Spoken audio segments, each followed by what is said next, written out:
الحمد للہ رب العالمین والعاقبۃ للمتقین والصلاة والسلام علی سید المرسلین۔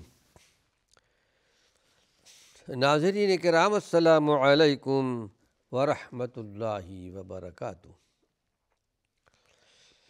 ایمانی صفات کا عنوان لے کر آپ کی خدمت میں حاضر ہوں۔ ایمانی صفات کے تعلق سے اس بات کا ذکر خیر کر رہا تھا کہ اللہ کی یہ مقدس کتاب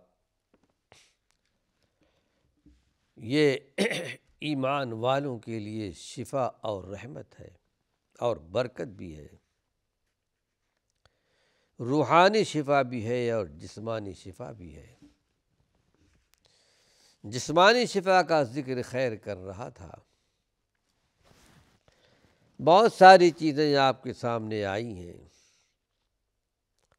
ہر بیماریوں کا علاج قرآن حکیم کے اندر موجود ہے، دل کی بیماریاں ہوں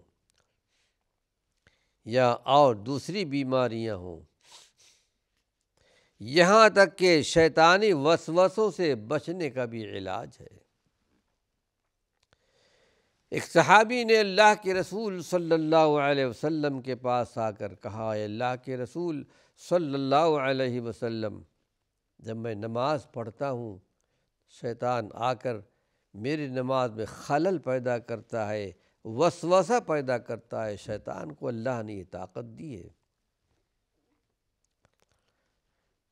یعنی ایک آزمائش ہے شیطان، ایک امتحان ہے انسانوں کے لیے، ایمان والوں کے لیے۔ اس وقت اللہ کے رسول صلی اللہ علیہ وسلم نے علاج بتایا۔ جب وسوسے آئیں یہ دعا پڑھ لیا کرو، اللہم انی اعوذ بک من الشیطان الرجیم، نماز ہی کی حالت میں یہ وسوسہ دور ہو جائے گا، اور ویسے بھی یہ دعا پڑھتے رہیں۔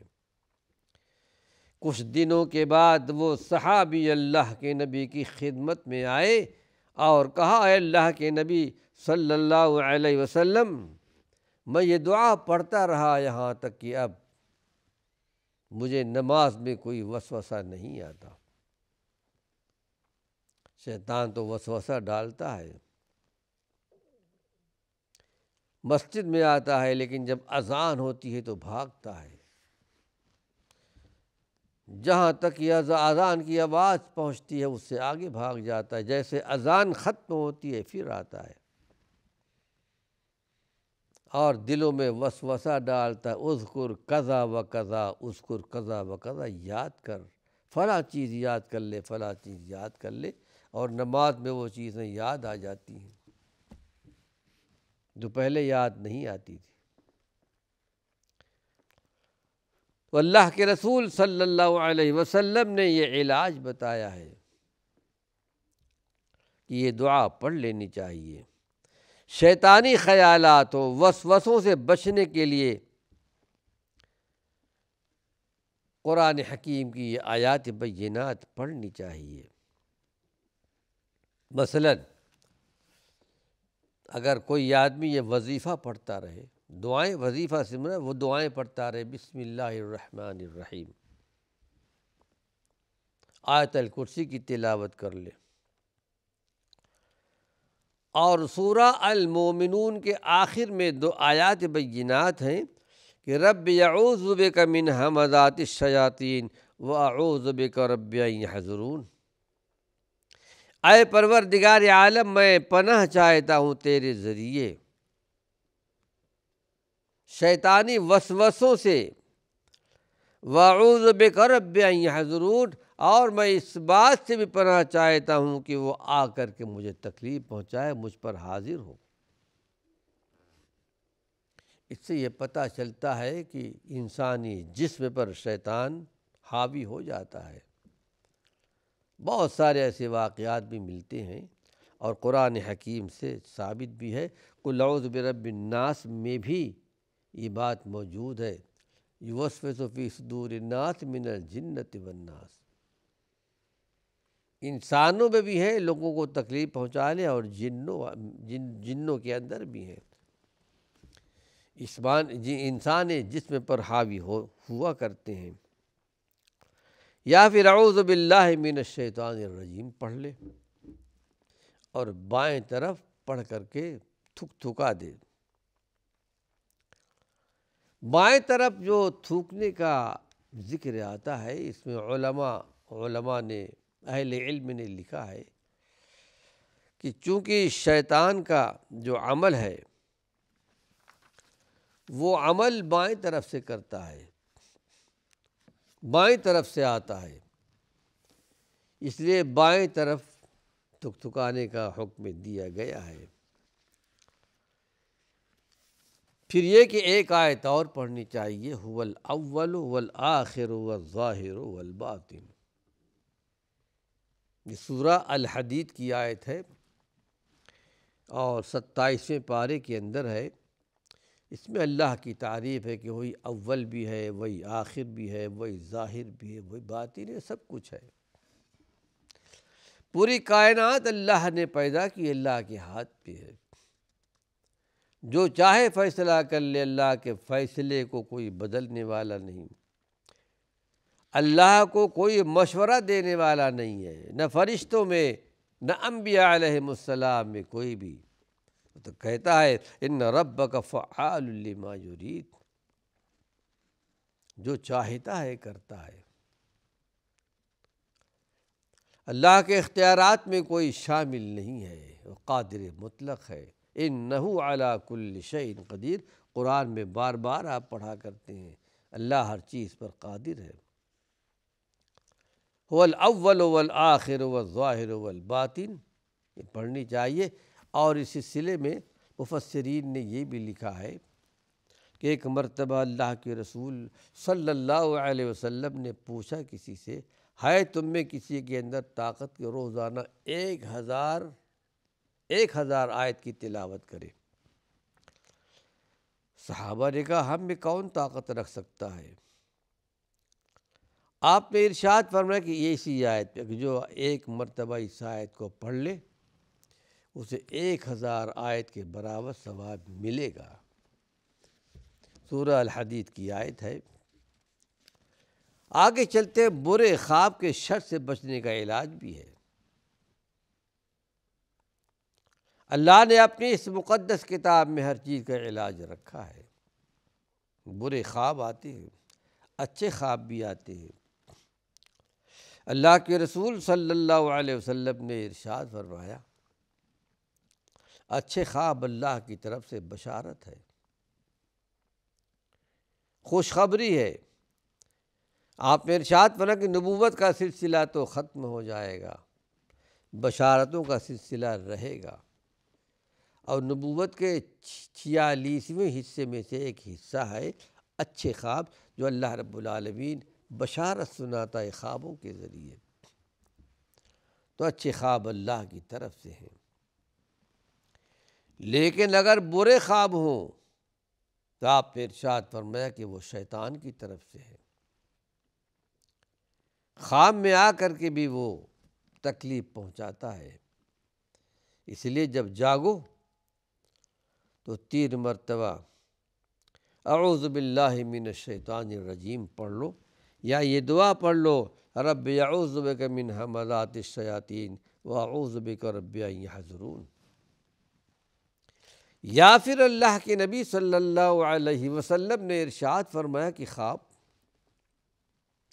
دن میں اگر کسی چیز کا اثر زیادہ غالب ہوتا ہے ذہن پر، دماغ پر، وہی چیزیں خواب میں نظر آتی ہیں۔ اس بات کا لحاظ رکھنا چاہیے۔ پھر آپ نے ارشاد فرمایا اگر کوئی برا خواب دیکھے تو کسی سے بیان نہیں کرنا چاہیے، منع کر دیا ہے۔ اللہ سے پناہ مانگنی چاہیے، کچھ صدقہ و خیرات بھی کر دے۔ لیکن اچھے خواب کے بارے میں بھی اللہ کے نبی نے ارشاد فرمایا اچھے خواب بھی اس کو بیان کرنا چاہیے جو سچا پکا دوست ہو یا عالم دین ہو۔ ہر ایک کو بیان نہیں کرنا چاہیے کہ اچھے خواب پر بھی لوگ حسد کرنے والے موجود ہیں۔ اگر برا خواب آئے تو جاگنے کے بعد 3 مرتبہ بائیں طرف تھکتھکا دینا چاہیے اور اعوذ باللہ من الشیطان الرجیم پڑھنا چاہیے، اور برے خواب آئے تو اس کا ذکر نہیں کرنا چاہیے اور یہ دعا پڑھ لینی چاہیے۔ اس کا تعلق تو خوابوں کے ساتھ تھا، لیکن ایک بہت بڑا مرض جو بہت پرانا مرض ہے، پرانی بیماری ہے، جادو۔ جادو دنیا میں ہے، پہلے بھی تھا، موسیٰ علیہ السلام کے زمانے میں بھی جادوگری تھی۔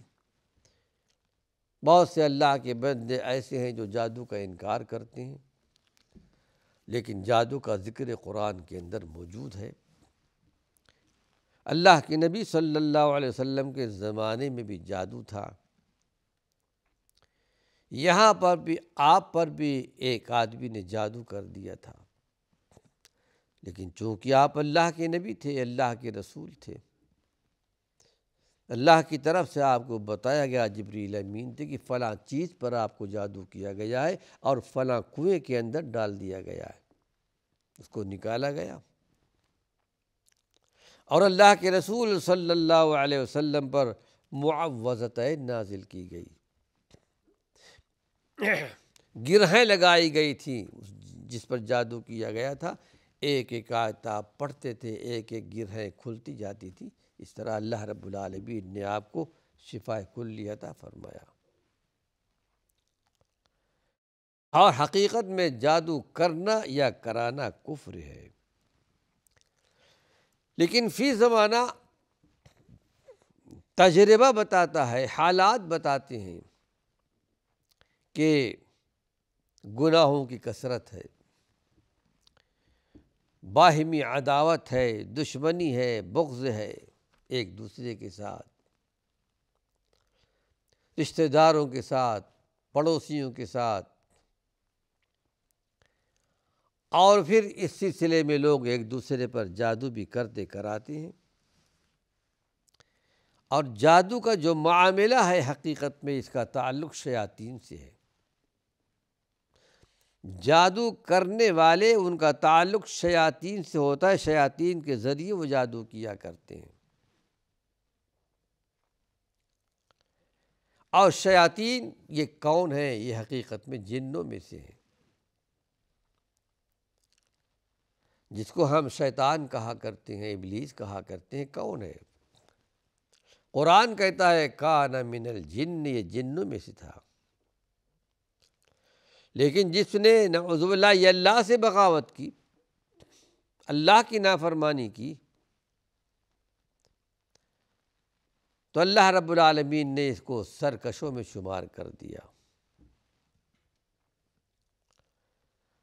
حقیقت میں پیدائش ان کی آگ سے ہے اور جنوں میں سے ہے،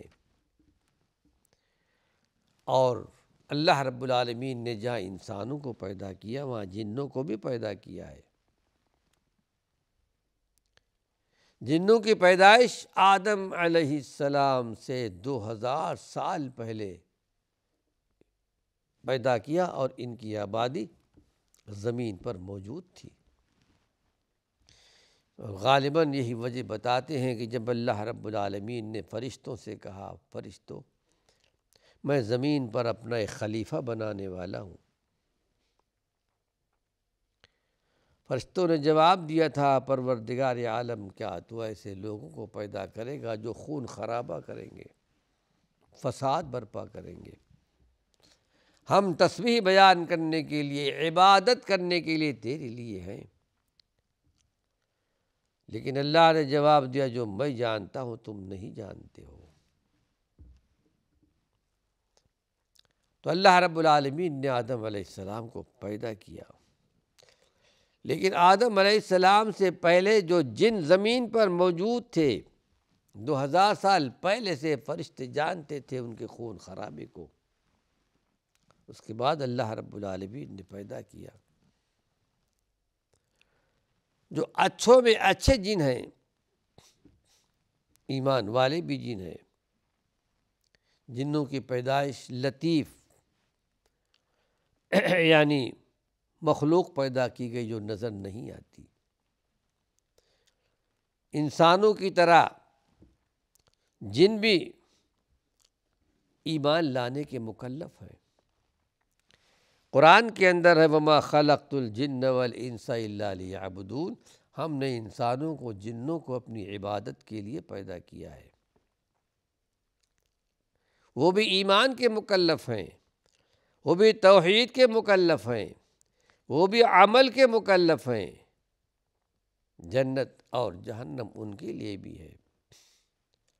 ارشاد ربانی وَلَقَدْ ذَرَأْنَا لِجَهَنَّمَ كَثِيرًا مِنَ الْجِنِّ وَالْإِنسِ، بہت سے لوگوں کو ہم نے پیدا کیا ہے انسانوں جنوں میں سے، جن کے لیے جہنم ہے، جو اللہ کی نافرمانیاں کرنے والے ہیں۔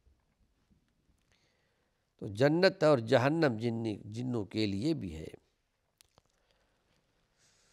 سزا اور جزا بھی دونوں کے لیے ہے۔ اس میں ایمان والے بھی ہیں جو بلا کسی وجہ سے کسی انسان کو تکلیف نہیں پہنچاتے، بلکہ ایسے بھی جن ہیں جو صالح اور نیک انسانوں کے پاس، علماء کے پاس وہ علم بھی سیکھتے ہیں۔ کچھ غلطیاں انسان کر جاتا ہے تو اس سے درگزر بھی کرتے ہیں، اور ان میں فاسق، فاجر اور کفر والے بھی جن ہیں، اور انہی کو قرآن نے شیاطین کہا ہے۔ جادوگر جو ہیں وہ اپنے عزائم کو، اپنے ارادے کو کی تکمیل کے لیے، پورا کرنے کے لیے یہ شیاطین کا انکار، شیاطین کی سے کام لیا کرتے ہیں۔ ناظرین کرام، وقت ختم ہو چکا ہے۔ اللہ نے چاہا اس عنوان سے کچھ اور مفید باتیں اپنے آئندہ درس میں پیش کروں گا۔ جو کچھ کہا گیا ہے اللہ مجھے بھی توفیق دے عمل کی، اور آپ حضرات کو بھی۔ وآخر دعوانا ان الحمد للہ رب العالمین۔